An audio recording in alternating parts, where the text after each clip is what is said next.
Good morning, guys. We woke up super early today and we are here now at Humpty's having our heavy breakfast because we're heading somewhere today.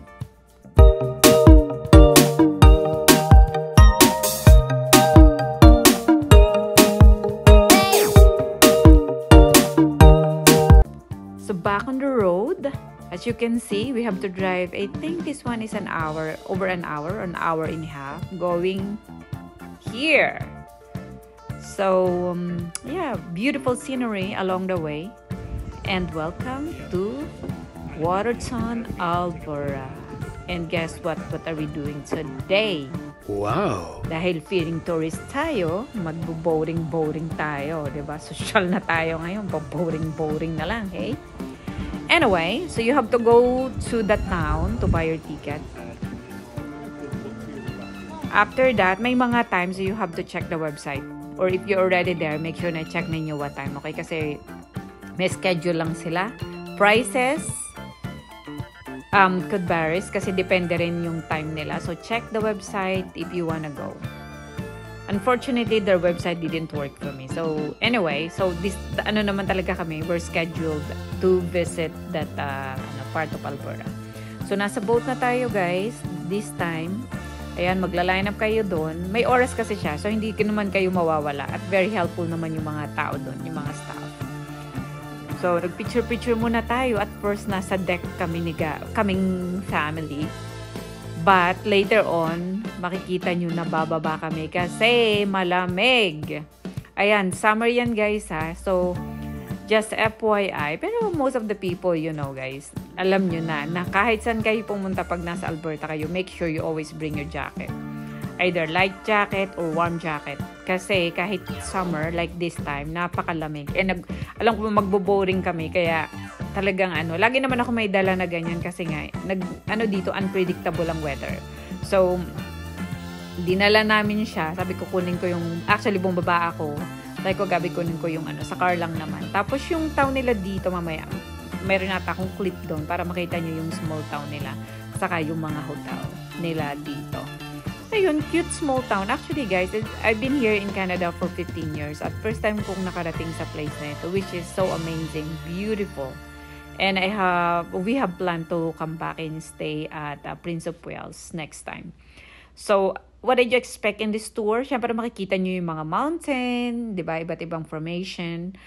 May makikita kayo medyo may mga puno, ganyan. Marami ka namang matututunan kasi may tour guide naman na explain sa'yo yung kung ano yung pwede nyong gawin if you want to hike. Ayan.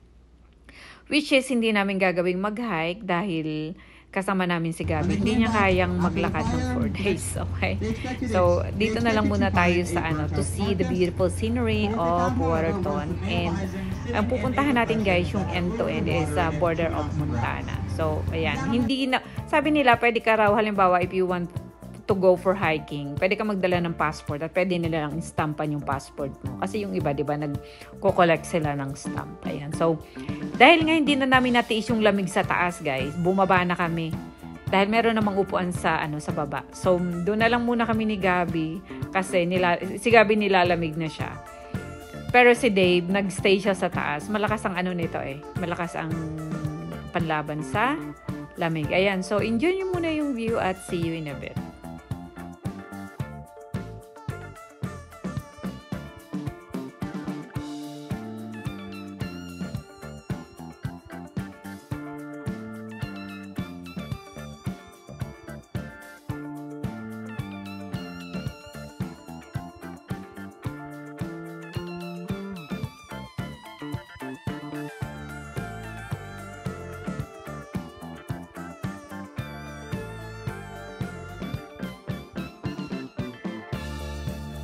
Are a climbing animal, and with all the climbing they do, they get very developed hind leg muscles and a very large bum. They also generally have a more pig-like face, a long cylindrical. Now, as we start to get to the end of the lake, we're starting to get views of some of the most pristine, rugged alpine terrain in all of the lower 48 states. We look up to the right here, see that mountain with all the pinnacles, the citadel peaks of Porcupine Ridge.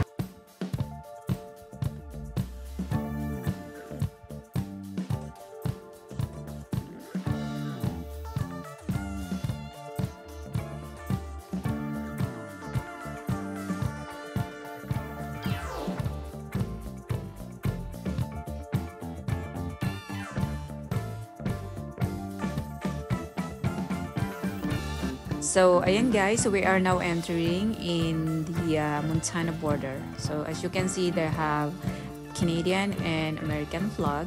So, we will be greeted by the U.S. Marshal. Ayan. Meron sila doon. Tapos, later on, parang, di ba, bababa kayo dyan. Tapos, meron kung gusto nyo mag-washroom. I thought, iniisip ko kasi guys, akala ko meron siyang mga shop or something like that. Pero wala. So, mag-ano lang kayo doon. Parang, ang ginawa namin, meron silang parang get-together doon. May explain sa inyo yung ganito, ganyan. Yung bawa nga, for example, if you want to go for hiking. So, dito, maglalakad-lakad lang tayo dito. Siyempre, yung mag-ama ko. Ang bilis maglakad nitong dalawang to. Ayan, yan ang hitsura, guys, pag nasa Montana. Ang ganda-ganda nung lake. Parang super calm, ha?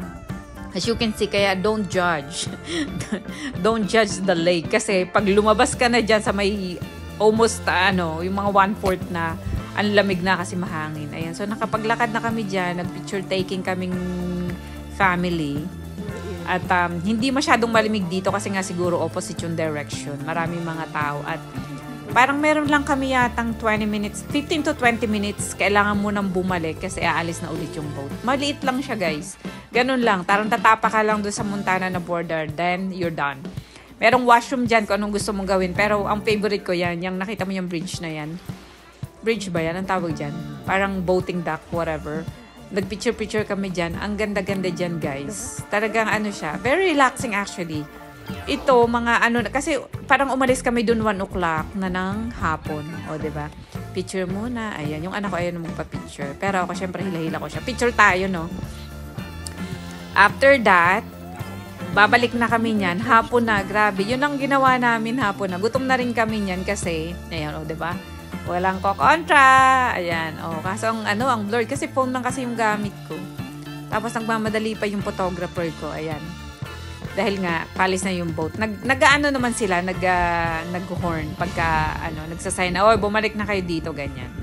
So, medyo, hindi naman malaki, siguro mga 3 minutes sa lakad. At ayan na nga, pabalik na tayo ng town.